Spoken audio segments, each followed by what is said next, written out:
अस्सलाम वालेकुम जनाब, मैं दिल का मरीज़ हाँ।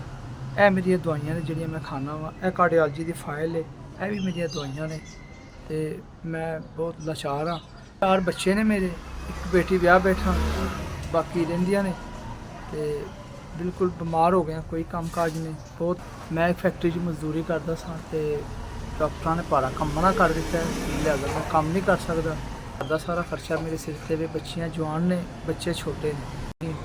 परवरदिगार दी ज़ात ही है जिहड़ी हुण तक आसरा बनी है ते रोटी खा रहा वां, लेकिन दवाइयां ने बड़ा परेशान किया है ते माड़े बंदे आ, किराए ते घर है। अल्लाह दा सिर्फ आसरा है, मेहरबानी मेरी दवाइयां वास्ते मदद की जाए। डॉक्टर ने कहा रोटी खा ना खा, दवाई नहीं छड्डनी, क्योंकि मैं हार्ट दा मरीज़ हाँ, स्टंट पिया मैनू, मैदे दा भी और शुगर दा भी।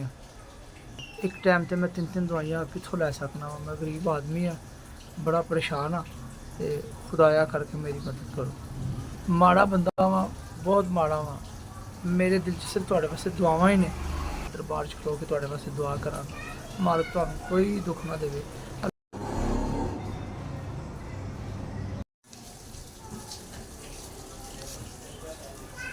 जी 5000 रुपया। अस्सलाम वालेकुम जी, अल्लाह तुहाडा भला करे, अल्लाह तुहानू सलामत रखे, मालक तुहानू लंबी जिंदगी दे।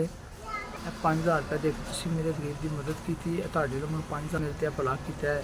ये अल्लाह पाक सोहना नबी तुहानू अपने रोज़े की ज़ियारत करावे, अल्लाह तुहानू 7 हाजी नसीब तुहानू इन्ना देवे कि तुसीं हमेशा हकदारां की मदद इस तरह करते रहो। अल्लाह पाक तुहानू खुश रखे, आबाद रखे और तरक्कियां और कामयाबियां नाल नवाजे।